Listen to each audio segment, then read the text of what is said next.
as Samuel's mentioned there, the elite level number 9 is what United need this summer. Harry Kane obviously is the ultimate target, but Champions League qualification has now been secured. So that's going to boost United's chances of getting alternative attainable targets. Obviously, Victor Osimhen of Napoli is kind of second in line, most people think. Do you think he's the man that United should turn to as the alternative if Spurs don't budge? Yeah, I think he's certainly a very viable option. He looks Premier League ready. You look at the way he plays and his pace and his physicality. He looks like he'd fit in the Premier League. There's always a chance it'd take a year to settle. It'd take a bit of time to settle. But he's younger than Kane. I do think that's something that's got to be taken into equation. Ten Hag wants Kane, and he would definitely add to this team. But for how long is probably the question. And Ten Hag does seem to like signing players with experience. I know when he was appointed, there was the idea certainly online of, I've got a coach who loves young players and prioritises young players. But when you look at his transfer history, even at Ajax, he signs older players a lot. He clearly sees that as a route to getting experience, and certainly Ajax relied on the academy. I think, if you put 100 million down for Tottenham next week, I think it would probably get done. I'm just not sure it's a wise idea to spend £100 million on a 30-year-old Harry Kane the year after you spent £70 million on a 30-year-old Casemiro. And I know I've just said how good Casemiro's been, but the reality is that team, as good as it then looks, is 2 to 3 years away from the spine basically need to be rebuilt. You need a new goalkeeper. Varane's going to be 31 then, I think. You'd have Casemiro 31, Eriksen 31, Fernandes 29, Kane 30. It's a pretty short shelf life for that team. And if they didn't win the Premier League or the Champions League within 3 years, I think you'd have to say it's a failure, really, if that's what they do and they do sign Kane. And he will, he is as close to a guarantee of gold as you can get. I don't doubt that at all. And we were talking leaving the stadium last night about how many points would he add to United, and I think minimum you'd say he'd probably add 10 points. But I don't think on its own it wins in the league. It wins United the league, and I think they need an improvement in midfield as well. They need a right back, they need a goalkeeper. So you have to bear all that in mind. And I do think Kane would be the best signing. I'm just not sure he's £100 million signing given his contract situation. I think United would also be setting themselves up for issues down the line with that sort of thing. We know everyone sees him as a soft touch in the transfer market, and they see him as a soft touch in the transfer market because they pay £80 million in cash in one go for Harry Maguire, and if they then pay £100 million for a player out of contract in 12 months, I think they'll just continue to get fleeced every transfer window. So there is, it is a balancing act, but you can certainly see why Ten Hag wants him, and like Samuel says, United have got to try for him. There's no point walking away now. They have got to try. They can easily set themselves a deadline of the end of June, and if it's not happening, you walk away. Then there will be alternatives on the table.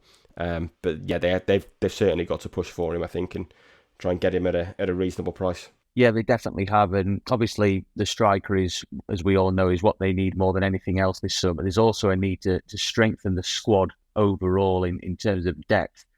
Samuel, there's been a lot of links in the build-up to the Chelsea game regarding Mason Mount. Obviously, his contract at Stamford Bridge is up at the end of next season. Obviously, there's an opportunity for somebody there to potentially buy him at a cut price deal this summer. Do you think he's the sort of player United should be going for this summer? He's obviously more of a number 10 than, your number 8 central midfielder. Bruno Fernandes has played a hell of a lot of football this season, not really had anybody to rotate with because of Donny van der Beek's injury since January. Do you think Mount would be a sensible signing if the price would be right? No, I don't think he's what they need. They need a central midfielder who is of the profile of Mason Mount. I mean, the timing of that story coming out this week, it's not a coincidence that it came out in the week that United were playing Chelsea. And really, it suits Mount to be linked with as many possible clubs that he could join this summer. There's been a lot of noise around Liverpool. There's a bit of noise around Arsenal as well. And it strengthens his bargaining position on the off chance that Chelsea meet his salary demands.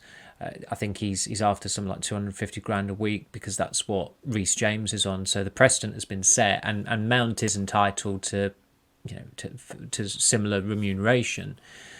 And that story appeared in one of the newspapers this week from a London-based journalists as well. So I think some fans anyway, can read between the lines, and it wasn't a coincidence either that Mount's long-time friend Declan Rice the following day was linked to United by the same reporter in the same newspaper, not questioning the validity of the stories or the source of the stories whatsoever, but that is how it often works.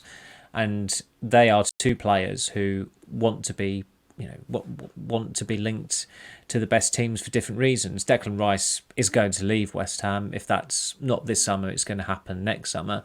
With Mount, I still wouldn't be too sure of him leaving Chelsea. You'd imagine that Pochettino's first port of call, when he eventually takes over at Chelsea, as it looks like he's going to, it still seems to be taking an eternity for that to happen officially. But his first port of call would probably be to try and ensure that Mount stays and make him the fulcrum of that side, because Mount is a player who is very much aligned with Pochettino. When you go off the relatively young English players that he worked with and he hothoused and he made into the players that they were at Tottenham. I think if you think of Eric Dyer and Dele Alli, they played the best football of their career under Pochettino, and Chelsea must hope that he can have a similar impact on Mount and to the extent that the effect is so great that it results in Mount staying at Chelsea. And the other issue with United and them possibly signing a player who plays in a role that they do not need, really, that's not a pressing concern anyway, is that United do not have the money for this player, that player and the other player currently. They've got money set aside for a striker, but frankly they've been pleading poverty every now and then as to what else they can do, and a lot of that will depend on outgoings. You look at that United squad, they've got to sell players, and they're not the only ones. They're actually in quite a similar situation to Chelsea, who've got a very bloated squad. They've not even got Champions League revenue next season. They've spent an obscene amount of money in the last two transfer windows. They need to recoup money from sales, and with the profitability and the sustainability rules that are in the Premier League, there is a more pressing need for clubs to sell now. And also, we've not even touched upon the takeover situation or the ownership situation.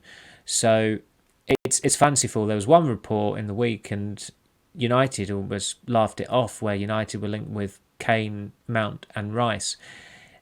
I mean, they are not going to sign those three players in a single summer.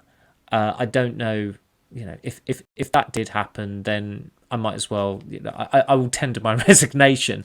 That will not happen. I don't know in what reality they sign three prominent England players in a single summer at a cost of what?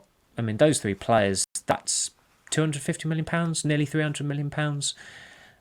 Just where do they get the money for that currently? And even if with the takeover, they may well spend that, but then they've got to sell players as well. So it would be extraordinary if they did sign Rice, Kane, and Mount in the same window. But it would, I mean, the odds on that have got to be as long as Leicester winning the title at the start of the 2015-16 season. So I can see why Mount appeals to an extent to Ten Hag, and the managers he's worked under. They've all raved about him. They've all really enjoyed working with him.